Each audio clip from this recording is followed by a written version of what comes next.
అవకాశం దాన్ని వినియోగించుకున్నారు, ధనవంతులు అవుతారు. వాస్తవం.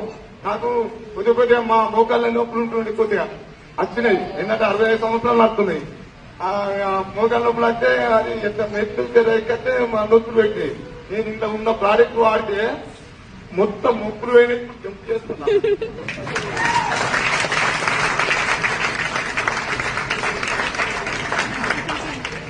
నొప్పులు చాలా బ్రాండెడ్ ఇందా ఏ వస్తువు అయినా కానీ ఇవ్వడం పేకు అది ఇది అన్నాడు.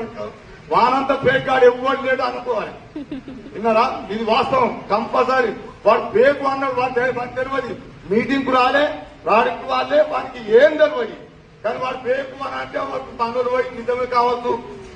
సారి చెప్పినట్టు అది వినద్దు. మనం ఒక మాట వినద్దు. మనం ఎట్టి పరిస్థితులను బెస్టీ పట్టుకుంటే 1 year 1 lakh కంపల్సరీ కొడతాం అన్న టీం ద్వారా మనం టీంను పెంచుకోవాలి.